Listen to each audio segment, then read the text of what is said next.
Today I thought we would just talk a little bit about something that maybe is a little bit off of the beaten path for what we've been doing in the last while.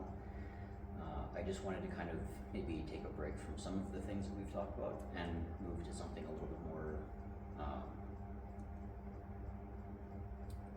maybe not pleasant. I think pleasant is the wrong word, but perhaps less dour than we have been. So what we're going to be talking about is the idea of pilgrimage, the concept of pilgrimage, and some of the ways that can look. In part, this is kind of like looking at a couple of weeks ago we mentioned Jizo and we talked about the examples of patience, the examples of determination, and one of the things that we get to do with that is we get to look at how that has been utilized, where Jizo is seen as a pilgrim and has been for a lot of centuries, and has been seen as a kind of an inspiration for people to go on pilgrimage. So we're going to look at that and give it a quick thought, just a basic reflection, and let's go ahead and get to it.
Tatyampi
just do a quick little 5-minute meditation.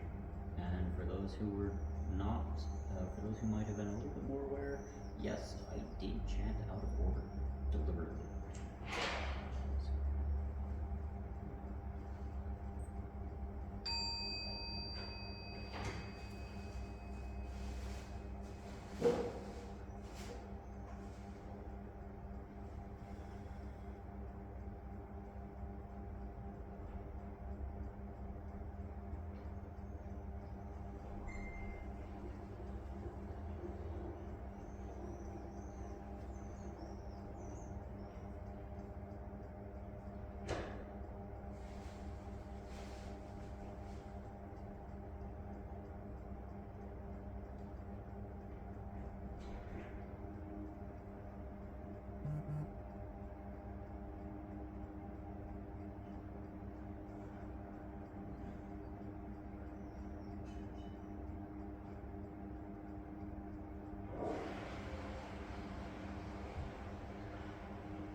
So, as you can see, I brought examples, and the point behind both of these are the same thing. It's just one in miniature form, one in full length form, full size, miniature size, like a lot of candy bars these days, and some other things.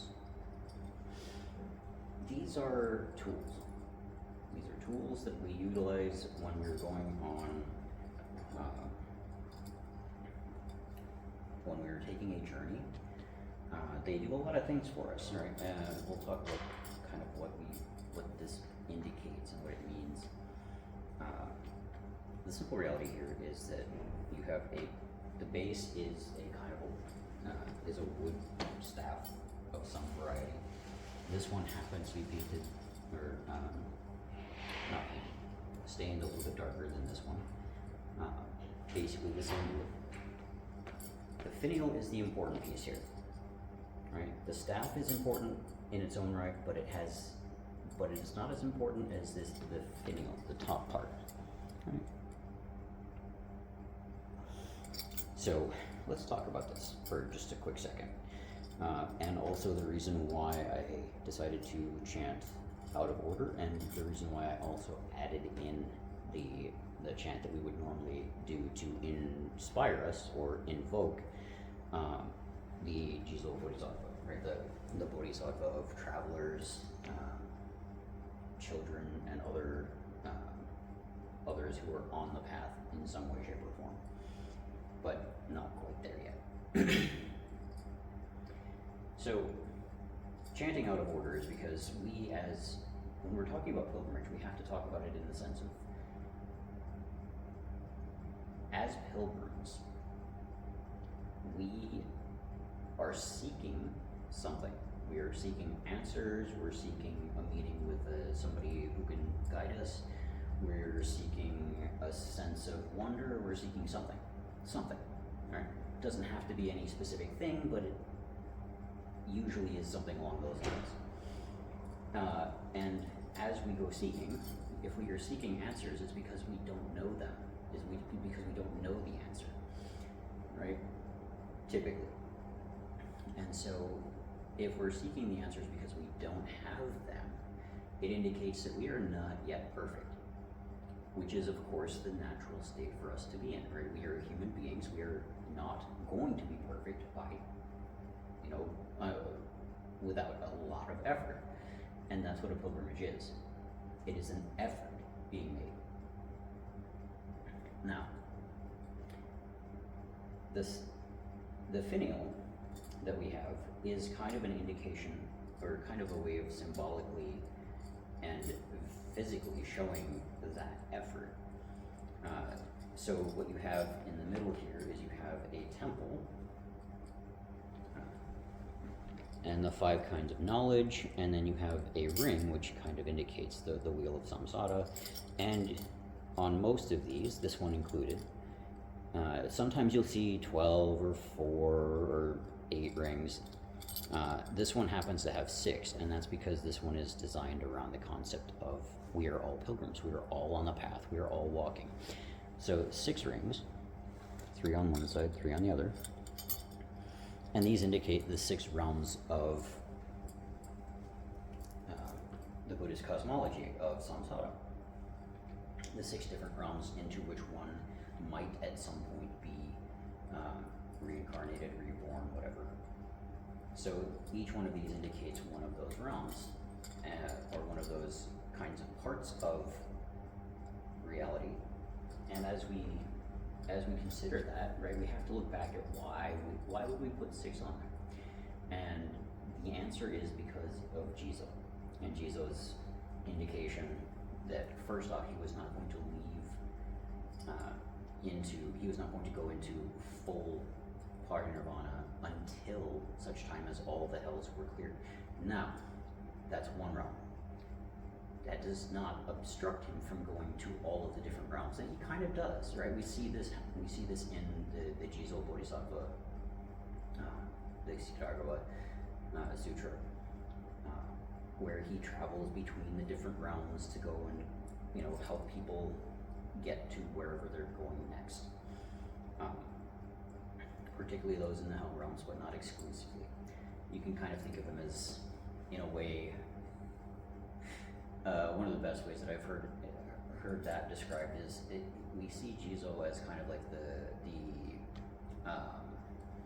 the spiritual UPS driver, or the spiritual DHL guy, right? Taking a package from one place to another, from one realm to another, throughout all 6 of the different realms.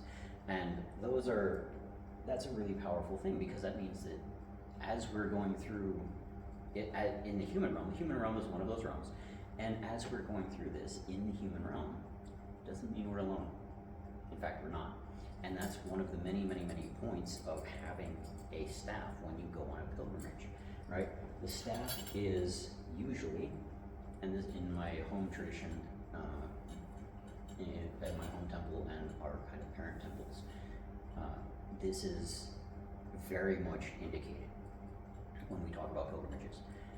In fact, the Shikoku 88 pilgrimage, where you kind of, it's one of the more well-known ones. The Shikoku 88, you will always carry a staff that has specific writing on it. It's usually square in nature, not so much circular. You could bring a circular one as well. And the entire point there is that staff is a stand-in for a specific spiritual figure, a specific religious figure. And it's an indication that as you are walking the path, you're not doing so alone. You will always have a companion. That companion, whether it's an actual physical person, whether it's a historical example, or whether it is the Dharma itself, you will always have someone with you. You are not walking the path by yourself. You are not walking the path alone. You are on. As long as you are walking the path, you will have either the Dharma or an inspiration or a person with you. So, and you see the 6 strength on both of these actually. Now that I think, I forgot to kind of show that for both of them. So, as you're walking, right, you have somebody with you in symbolic form, right? This is obviously not a human being. It's a stick, right? It's a piece of wood with some metal on it. And as we go about our pilgrimage, we can use this in many ways, right? There are many points to why we would have this, right? One is to kind of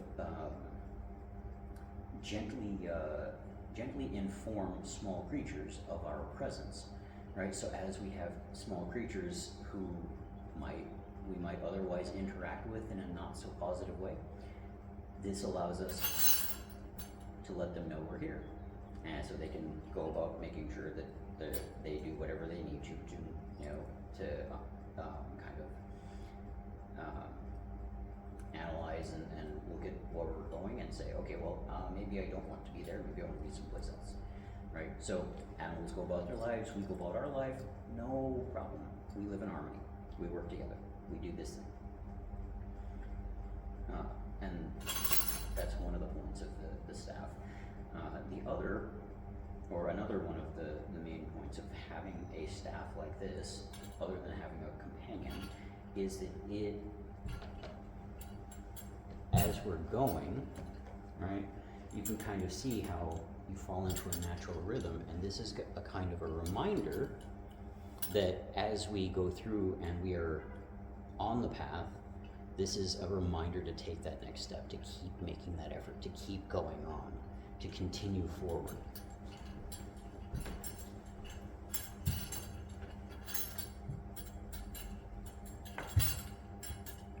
And yes, for those who are wondering, I do carry this one, or actually I have a second one, where the brass is, the bronze is, the brass is maybe a little bit more seasoned, that I take with me when I'm out on any of the random hikes that I do. I did one this morning.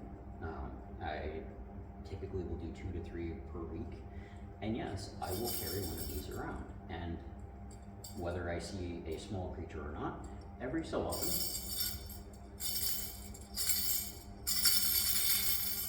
just give it a little shake, right? 1, 2, 3, as we would for the Buddha, the Dharma, and the Sangha. And I allow whatever creatures might be there the chance to say, okay, well, this is a person that is coming. Maybe we don't want to be there. Maybe we'll go off and do our thing and let him pass and then do whatever we would do as animals. Because the animal realm is one of those other realms, right? The human realm, the animal realm, the hungry ghost realm, the hell realms, the Ashara realm, and the heavenly realms. Those are the different realms that are here, right? So two of those, the human realm and the animal realm, are right here. And we can kind of say, okay, well, we don't want to injure any small creature. We also don't want them to injure us. We want to kind of live in harmony and go about our business. And so we just give it a little shake. And so far, I have not had any negative interactions. And yes, I have seen some small creatures. Give it a little shake, they will move along their direction, and I move along mine, and we all live happily. We all live in harmony. We all work better that way. So, why do we do pilgrimage though? I know I talked about it a little bit at the beginning where I said, okay, well, yes, we don't have answers and we're looking for them. Or maybe we want a spiritual experience, or maybe we want to go and meet a spiritual person, or maybe we are seeking some kind of healing, maybe we are seeking, particularly mental healing, mental and spiritual healing. That is a thing that that we can practice as we're doing these pilgrimages. And pilgrimage does not have to be a big thing. It totally can be. The one that I mentioned before, the Shikoku 88, is some 1,200 kilometers or 750 odd miles around, literally all the way around an island. You can talk about the ones in Europe where the Romantic Way, the St. James Way, the Campo de Castellano. I hope I'm getting that right. Probably not. But any of the other ones that are available, any of the other ones that are there, right? We can talk about the Kumano Kodo, we can talk about the Nakasendo, we can talk about all of these different pilgrimages. We can talk about the pilgrimages that are made to different Buddhist sites in India, whether that's Varanasi, Benares, whether that's Lumbini, whether that's Taksala, or whether that's the Jetta Grove, or any of those, right?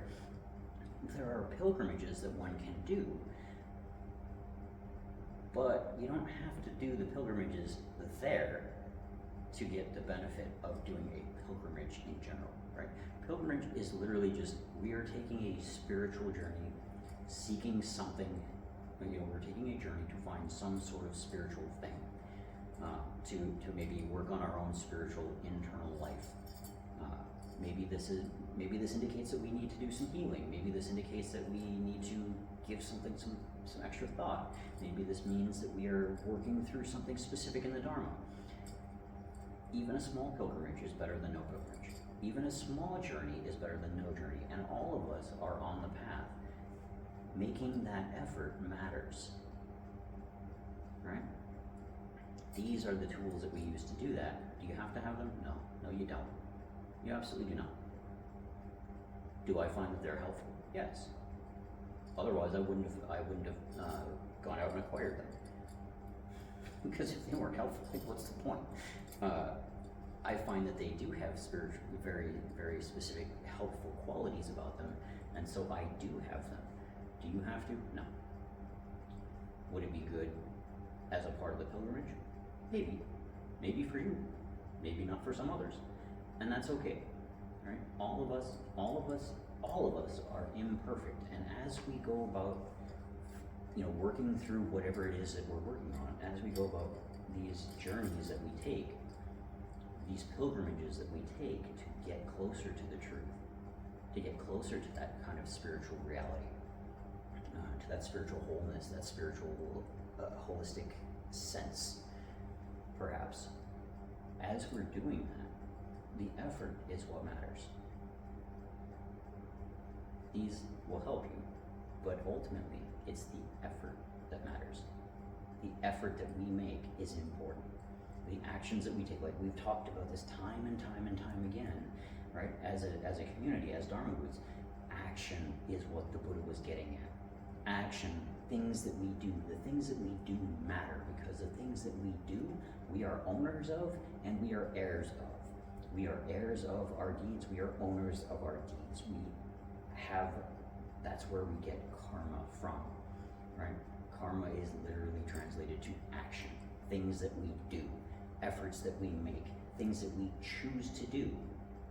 And if we choose to take a pilgrimage, if we choose to take a spiritual journey to find some answers, find some healing, contemplate life, reflect on things that have happened, whatever that may be, those are important parts of the path.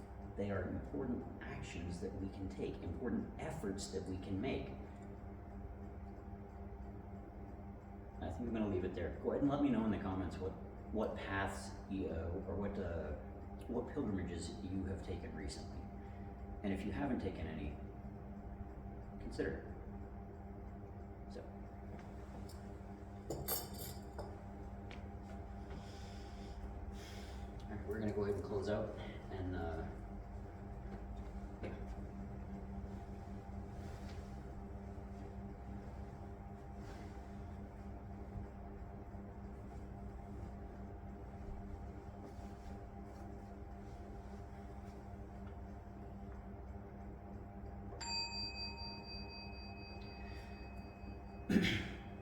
Namo tassa bhagavato arahato samma sambuddhassa.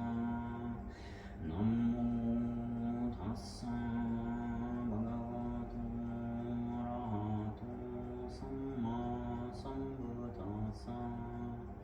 Namo tassa bhagavato arahato samma sambuddhassa. Buddham saranam gacchami, dhammam saranam gacchami, sangham saranam gacchami.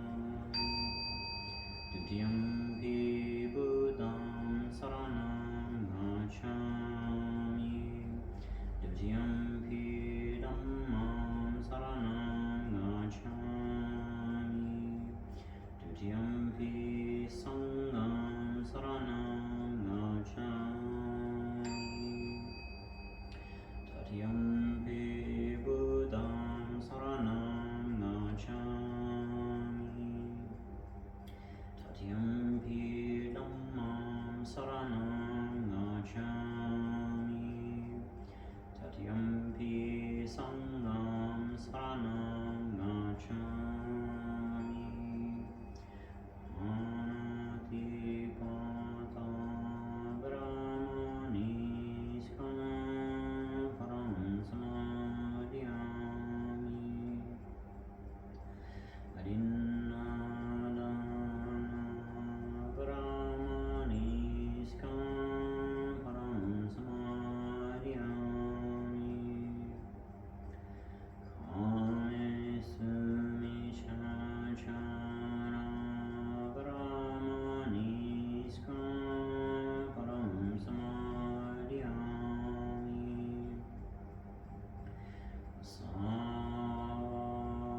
Alright, downroads, thanks for watching.